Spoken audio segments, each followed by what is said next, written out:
Surgery లేకుండా sciatica, spondylitis, frozen shoulder కి కేవలం 45 నిమిషాలలో నొప్పి లేని అత్యాధునిక చికిత్స ప్రాణ పెయిన్ క్లినిక్. రామాయణం కోసం సాయి పల్లవి ఫుడ్ మ్యాటర్లో నోరు కట్టేసుకుందా? ఎక్కడికి వెళ్ళినా తనకు తోడుగా స్పెషల్ చెఫ్లను తీసుకువెళ్తోందా?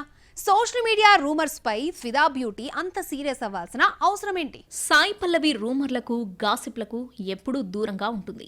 ఆ మాటకొస్తే అటువైపుగా అమ్మడు ఏనాడు ఎక్స్ట్రాలు చూపించింది లేదు. అలాంటిది ఫస్ట్ టైం తన ఫుడ్ హ్యాబిట్స్ మీద రూమర్స్ వచ్చేసరికి ఒక్కసారిగా హట్ అయిపోయింది. అందులోనూ కోలీవుడ్ బడా మీడియా సంస్థ ఈ వార్తలను ప్రసారం చేయడంతో కేసు వేస్తాననే వరకు మ్యాటర్ వెళ్ళింది. ఒక్కసారిగా భానుమతి కళ్ళు ఎర్రజేసేసరికి సాయి పల్లవి కథేంటో తెలుసుకునే ప్రయత్నంలో ఆడియన్స్ ఉన్నారు. సాయి పల్లవి బాలీవుడ్ రామాయణంలో సీతగా నటిస్తుంది. ఇప్పటికే సాయి పల్లవి లుక్స్ లీక్ అయ్యాయి. ఈ పిక్చర్ ను బాలీవుడ్ నిర్మాతలతో కలిసి టాలీవుడ్ ప్రముఖ నిర్మాత అల్లు అరవింద్ నిర్మిస్తున్నారు. నితీష్ తివారీ దర్శకత్వం వహిస్తున్నారు. అయితే రామాయణ మూవీ కోసం సాయి పల్లవి తన అలవాట్లు మార్చుకున్నారని కోలీవుడ్ కు చెందిన ఓ మీడియా సంస్థ రీసెంట్ గా వార్త ప్రచురించింది. మాంసాహారం మానేసిందని, ఏ హోటల్లో కూడా ఆమె తినడం లేదని, అంతేకాకుండా విదేశాలకు వెళ్లినప్పుడు వంట వాళ్ళను కూడా తీసుకువెళ్తున్నారంటూ తమ కథనంలో వెల్లడించింది. ఇలాంటి ఫేక్ న్యూస్లను చూసిన సాయి పల్లవి ఒక్కసారిగా రియాక్ట్ కావడం చర్చనీయాంశమైంది. నిజానికి పురాణాలపై సినిమాలు ఎవరు తీసినా అందులో నటించే నటీనటులు ఎంతో నిష్టగా ఉంటారు. షూటింగ్ జరిగినన్ని రోజులు పూర్తి శాకాహారమే తీసుకుంటారు. అప్పటి ఎన్టీఆర్ నుంచి ఇప్పటి బాలయ్య వరకు అంతా అదే చేశారు. ఆదిపురుష్ టైంలో సీత పాత్రధారి కృతి సనన్ ఇలాగే వ్యవహరించినట్లు టాక్. ఈ రీజన్తోనే సాయి పల్లవి విషయంలో సదరు కోలీవుడ్ మీడియా హౌస్ అలా ప్రకటించి ఉండొచ్చు. అయితే ఇందులో సాయి పల్లవి సీరియస్ అయిపోవాల్సిన అవసరం ఏముంది? ఇక్కడ చెడుగా రాస్తే ఇబ్బంది కానీ కమిట్ అయిన పాత్ర కోసం ఎంతో పద్ధతిగా నడుచుకుంటుంది అంటే నష్టం ఏమొచ్చింది? ఇదే విషయాన్ని నెటిజన్స్ గట్టిగా అడుగుతున్నారు. దీనికి సాయి పల్లవి ఏం సమాధానం చెబుతుందో చూడాలి. పుష్పరాజ్ ఇచ్చిన ఇండస్ట్రీ హిట్ కొందరిని ఇబ్బంది పెడుతోందా? తమకున్న వ్యక్తిగత చిరాకులను పుష్పరాజుపై ఎందుకు చూపిస్తున్నారు? పుష్ప 2 పై కామెంట్ చేసిన ప్రతి సెలబ్రిటీతో బన్నీ ఫ్యాన్స్ సారీ చెప్పించారా? పుష్ప 2 1000 కోట్ల క్లబ్ లోకి జస్ట్ 6 రోజుల్లో వెళ్ళింది. ఒక్క హిందీలోనే 400 కోట్లు అవలేలుగా కొల్లగొట్టింది. ఇవన్నీ చూసిన కొందరు సినీ సెలబ్రిటీలు ఆల్రెడీ నడుస్తున్న నెగిటివ్ క్యాంపెయిన్ కు ఆద్యం పోస్తూ ఇండైరెక్ట్ గా ఓపెన్ స్టేట్మెంట్స్ ఇవ్వడం బన్నీ ఫ్యాన్స్ ఆగ్రహానికి గురయ్యేలా చేసింది. దీంతో ఎవరికి వారు టర్న్ తీసుకోవాల్సి వచ్చింది. Icon star Allu Arjun latest cinema Pushpa 2 కి సంబంధించి జరిగిన పాట్నా ఈవెంట్ లో జనం ఎక్కువగా వచ్చారనే విషయంపై నటుడు సిద్ధార్థ్ ఇటీవల కొన్ని హాట్ కామెంట్స్ చేశాడు. బీరు బిర్యానీ ఇస్తే ఎవరైనా వస్తారంటూ పరోక్షంగా సదరు ఈవెంట్ పై సిద్ధార్థ్ కామెంట్స్ చేశాడు. దీంతో సోషల్ మీడియాలో అతన్ని బాగా ట్రోలింగ్ చేస్తున్నారు. దీంతో తనకు అల్లు అర్జున్ పై ఎలాంటి ద్వేషం లేదని, పుష్ప 2 ఇంత గ్రాండ్ సక్సెస్ అయినందుకు తాను కూడా సంతోషిస్తున్నానని సిద్ధార్థ్ చెప్పుకొచ్చాడు.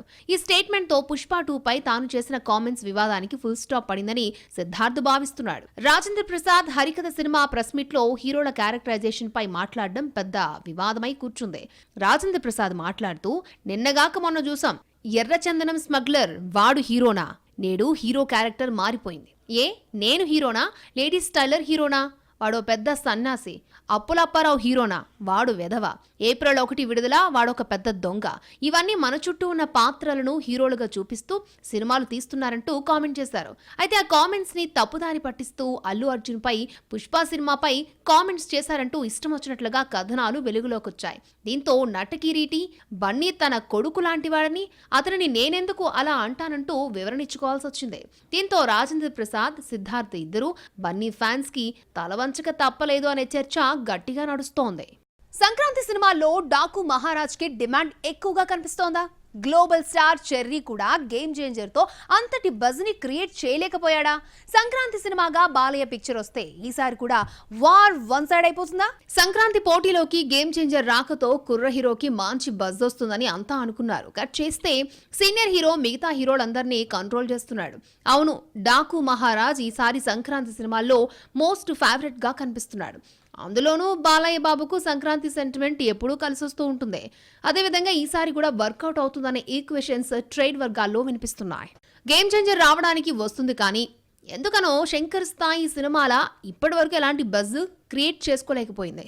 వెంకటేష్, అనిల్ రావిపూడి కాంబోలో వస్తున్న సంక్రాంతికి వస్తున్నాం కూడా కామెడీ జోనర్ పిక్చర్ కావడంతో ఆ ఫిలిం పై ఆడియన్స్ కు అంతటి సీరియస్ ఇంట్రెస్ట్ ఇంకా కలగలేదు. దీంతో బాలయ్య బాబే సోలో పర్ఫార్మెన్స్ పొంగల్ ఫైట్ లో ఉంటుందని చెబుతున్నారు. డాకు మహారాజ్ ఓవర్సీస్ ఆడియన్స్ లోనూ భారీ హైప్ ని క్రియేట్ చేసింది. ఇక ఓవర్సీస్ ఫ్యాన్స్ కోసం చిత్ర యూనిట్ ఈ మూవీ టికెట్ బుకింగ్స్ ని ఓపెన్ చేయబోతున్నట్లుగా ప్రకటించింది. డిసెంబర్ 20 నుంచి ఈ చిత్రానికి సంబంధించిన ఆన్లైన్ టికెట్ బుకింగ్స్ ఓపెన్ అవుతుండడంతో అభిమానులు ఈ చిత్రాన్ని తొలి రోజే చూసేందుకు రెడీ అవుతున్నారు. అయితే గేమ్ చేంజర్ ట్రైలర్ వచ్చాక అసలు సిసులు పోటీ ఏంటి అనే దానిపై క్లారిటీ వస్తుంది అనేవారు ఉన్నారు. మరి ఫైనల్ గా వార్ వన్ సైడ్ అవుతుందో లేక ట్రయాంగిల్ ఫైట్ గా మారుతుందో చూడాలి. ఈ ఏడాది ఫిల్మ్ సెలబ్రిటీలు పోటీ పడి మరీ వివాదాల్లో ఇరుక్కున్నారు. ఆ మాటకొస్తే క్రైమ్ యాంగిల్లో సినీ తారలు ఎక్కువగా ఫోకస్ అయ్యారు. గతంలో ఎప్పుడు లేనంతగా ఈసారి వెండితెర నటీనటులకు ఇలా పోలీసులతో కౌన్సిలింగ్ చేసుకోవాల్సిన సిచ్యువేషన్ ఎందుకు వచ్చింది? ఎంతటి సినీ సెలబ్రిటీ అయినా సరే తప్పు చేస్తే కేసులు ఫేస్ చేయక తప్పదు. ఆ టైంలో వారు చేసే హడావిడి సెంటర్ ఆఫ్ అట్రాక్షన్ అవుతూ ఉంటుంది. అప్పుడున్న సిచ్యువేషన్ లో సదరు సెలబ్రిటీ ఎలా వ్యవహరిస్తాడు అనేది ఆడియన్స్ లో ఆసక్తిని రేకెత్తిస్తూ ఉంటుంది. ప్రస్తుతం మంచు వారి పరిస్థితి కూడా అదే. మోహన్ బాబు కుటుంబంలో జరుగుతున్న గొడవలు 4 గోడల మధ్య ఉన్నంతకాలం ఎవరూ పట్టించుకోలేదు. కానీ ఇప్పుడు గేటు దాటి మంచు కుటుంబం వీధిన పడ్డంతో ఈ గొడవపైనే అందరి దృష్టి పడింది. మంచు ఇష్యూలో మీడియాపై మోహన్ బాబు దాడి, మనోజ్ మోహన్ బాబు పరస్పర విమర్శలు, పోలీసులకు ఇద్దరు ఒకరిపై ఒకరు కంప్లైంట్ చేసుకోవడం లాంటివి ఈ వివాదాన్ని మరింత పెద్దది చేశాయి. దీంతో మోహన్ బాబు, మంచు విష్ణు, మంచు మనోజ్ ముగ్గురు ఈ విషయంలో కేసులను ఎదుర్కొంటున్నారు. మరి ఈ వివాదానికి ఎక్కడ ఫుల్ స్టాప్ పడుతుందో చూడాలి. ఇక టాలీవుడ్ లో వివాదంతో పాటు పోలీస్ కేసులను ఎదుర్కొన్న మరొక cinema celebrity Jani master. Cine industry మొత్తాన్ని షేక్ చేసింది ప్రముఖ dance choreographer Jani master case. Tollywood cine ఇండస్ట్రీలో స్టార్ కొరియోగ్రాఫర్ గా, జనసేన నాయకుడిగా జాతీయ అవార్డు కూడా అందుకున్న జానీ మాస్టర్ ఒక్కసారిగా వివాదంలో చిక్కుకోవడంతో పాటు కెరియర్ ను కూడా పోగొట్టుకునే సిచ్యువేషన్ కు వచ్చాడు. జానీ మాస్టర్ దగ్గర అసిస్టెంట్ కొరియోగ్రాఫర్ గా చేస్తున్న ఓ అమ్మాయి తనని పెళ్లి చేసుకుంటానని నమ్మించి మోసం చేశాడని, తనని ట్రాప్ చేశాడని ఆరోపణలు చేసి జానీ మాస్టర్ పై కేసు నమోదు చేసింది. ఇందుకు గాను జానీ మాస్టర్ కొన్ని రోజులు జైల్లో ఉన్నాడు.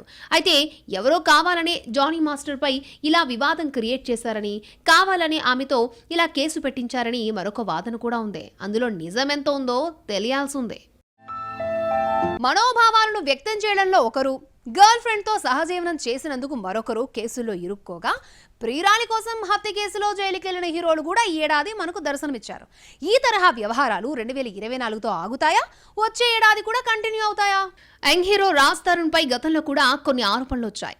ఒకసారి కార్ యాక్సిడెంట్ చేసి పారిపోవడం, అది సీసీ కెమెరాలో రికార్డ్ అవడంతో ఇబ్బందులు ఎదుర్కోవాల్సి వచ్చింది. ఇక ఏడాది రాజ్ తరుణ్ మరొక వివాదంలో చిక్కుకున్నాడు. ఇది ఇండస్ట్రీని కుదిపేసింది. రాజ్ తరుణ్ తనను పెళ్లి చేసుకుంటానని నమ్మించి వదిలేసి వెళ్లిపోయాడని లావణ్య అనే అమ్మాయి నార్సింగ్ పోలీస్ స్టేషన్లో ఫిర్యాదు చేసింది. తనని గర్భవతిని చేశాడని, చాలా మంది అమ్మాయిలతో ఎఫ్ఐఆర్ నడిపాడని, తనని ఎవరికీ తెలియకుండా పెళ్లి చేసుకున్నాడని అనేక ఆరోపణలు చేసింది. కొన్ని రోజులు వీరి కేసు నడిచింది. అయితే ఆ కేసు ఇప్పటికి చల్లబడింది. ఇక ఫిల్మ్ ఇండస్ట్రీతో పాటు దేశాన్ని కుదిపేసిన మరొక కేసు కన్నడ పరిశ్రమకు చెందిన స్టార్ హీరో దర్శన్ కేసు. తన ప్రియురాలి కోసం దర్శన్ తన అభిమాని అయిన రేణుకా స్వామిని కొంతమందితో కలిసి చంపేశాడనే ఆరోపణలున్నాయి. దీంతో దర్శన్ అరెస్ట్ చేసి చాలా కాలం జైల్లో ఉంచారు. రీసెంట్ గా అతనికి బెయిల్ వచ్చింది. కానీ ఈ కేసు మాత్రం దర్శన్ ను ఇప్పట్లో వదలదనే తెలుస్తోంది. తెలుగు వారిపై నోరు పారేసుకుని అనవసరంగా వివాదాల్లో చిక్కుకుంది హీరోయిన్ కస్తూరి. అయితే ఈమెకు వివాదాలు కొత్త కాదు. కానీ ఓ పార్టీ మీటింగ్ లో మాట్లాడుతూ తెలుగువారు తమిళనాడుకొచ్చింది, అంతఃపుర కాంతల ఇంట్లో పని మనుషులుగా అంటూ అవమానకరంగా మాట్లాడడం జరిగింది. దీంతో కస్తూరిపై చాలా కేసులు నమోదయ్యాయి. చివరికి ఆమెను తమిళనాడు పోలీసులు హైదరాబాద్ లో అరెస్ట్ చేశారు. ఇలా చాలా మంది సెలబ్రిటీలు చిన్న పెద్ద కేసులు ఇరుక్కుని ఇబ్బందులు పడ్డారు. 2024లో సెలబ్రిటీలు ఎదుర్కొన్న పెద్ద కేసులుగా వీటిని చెప్పుకోవచ్చు. పెయిడ్ ప్రమోషన్స్ ప్రేక్షకుల్లో హీరోలపై ఓవర్ కాన్ఫిడెన్స్ ని పెంచేస్తోందా? రియాలిటీ ఏంటో తెలుసుకునే ప్రయత్నం ఫ్యాన్స్ కి అవసరం లేకుండా పోయిందా? హీరోల కటౌట్లకు పాలాభిషేకాలు చేయడం కరెక్ట్ కాదని ప్రేక్షక దేవులకు ఎప్పుడు తెలుస్తుంది? గత కొంతకాలంగా ముంబై నుంచి టాలీవుడ్ హీరోలు తమ సోషల్ మీడియా ప్రమోషన్ ను ఉధృతంగా రన్ చేస్తున్నారు. ఆ ప్రమోషన్ లో సదరు హీరోలకు లేని ఇమేజ్ ను అంతకంతకు పెంచుకుంటూ పోతున్నారు. అయితే అది రియలా ఫేకా అనేది నెటిజన్లకు ఒక పట్టాన అర్థం కావడం లేదు. అందులో చెప్పే హీరోల రికార్డులు తాలూకు లెక్కలేవి నమ్మేటట్లుగా ఉండడం లేదు. అయినా సరే ఫోర్స్డ్ ఎంట్రీలు ఆన్లైన్ లో జరుగుతూనే ఉన్నాయి. హీరోల ఫ్యాన్స్ కి నిజ నిజాలతో పని లేదనుకుంటా. అందుకనేమో సినిమా తాలూకు అసలు లెక్కలు బయటకొచ్చినా ఈగోలతో ఎవరో వాంటెడ్ గా చేయిస్తున్నారని చెబుతూ ఉంటారు. సినిమా రిలీజ్ రోజు పర్సనల్ లైఫ్ ను పక్కన పెట్టి ఇప్పటికీ కటౌట్లకు క్షీరాభిషేకాలు చేసేవారు ఉన్నారంటే ఇక ఏం చెబుతాను చెప్పండి. పైకి చూస్తున్నంత స్టార్డమ్ హీరోలకు రియాలిటీలో అంతగా ఉండదని ఫ్యాన్స్ కి ఎప్పటికి తెలుస్తుందో. మనమంతా పైకి ఎంతో గొప్పగా చెప్పుకుంటున్నా పారితోషికాలు హీరోలకు అందడం లేదని తెలిస్తే ఫ్యాన్స్ ఏమైపోతారో. టాలీవుడ్ కోలీవుడ్ హీరోల పారితోషికాలపై ఇప్పటికీ ఫ్యాన్స్ లో చాలా ఎక్కువ నెంబర్లు కళ్ల ముందు మెదులుతూ ఉంటాయి. రియాలిటీలో వాటికి దగ్గరలో కూడా హీరోలు లేరని తెలిస్తే ఫ్యాన్స్ ఏమైపోతారో. కోలీవుడ్లో ఇప్పటికీ పాన్ ఇండియా మోజుతో భారీ బడ్జెట్లు పెట్టి చేతులు కాల్చుకుంటున్న నిర్మాణ సంస్థలు చాలానే ఉన్నాయి. లైకా ఈ మ్యాటర్లో ఇప్పటికే పలుసార్లు చేతులు కాల్చుకుంది. అయినప్పటికీ పదే పదే అటెంప్ట్లు చేస్తోంది. తాజాగా స్టూడియో గ్రీన్ లైకాతో పోటీ పడుతుంది. కంగువా మ్యాటర్లో ఏదో ఊహించుకుని ఇంకేదో చెయ్యాలని చేసిన ప్రయత్నంతో భారీ మూల్యం చెల్లించుకోవాల్సి వచ్చింది. 400 కోట్ల సినిమాకు జస్ట్ 100 కోట్ల కలెక్షన్లే వచ్చిపడ్డాయి. సూర్య ఫ్యాన్స్ ఈ ఫీట్ తో తమ హీరో స్థాయి ఇంతేనని అర్థం చేసుకున్నారు. బాక్సాఫీస్ లో అప్డేట్స్ ఏమన్నాయో చూద్దాం. కీర్తి సురేష్ ఇప్పుడు తన పర్సనల్ లైఫ్ లో ఒక స్టెప్ తీసుకుంది. కొన్ని రోజుల క్రితమే తన ప్రేమ పెళ్లి కోసం ఓపెన్ అయిన కీర్తి ఇప్పుడు ఫైనల్ గా తన పెళ్లి చేసేసుకుంది.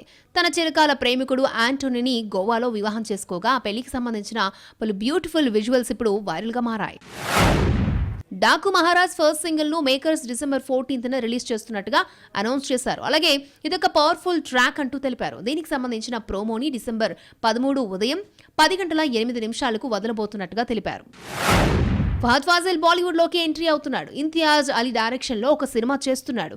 ఇడియట్స్ ఆఫ్ ఇస్తాంబుల్ అనే టైటిల్ తో ఈ చిత్రాన్ని తెరకెక్కిస్తున్నారు. ఇందులో ఫహద్ యానిమల్ ఫేమ్ తృప్తి దిమ్రీతో స్క్రీన్ కెమిస్ట్రీ చేయబోతున్నాడు.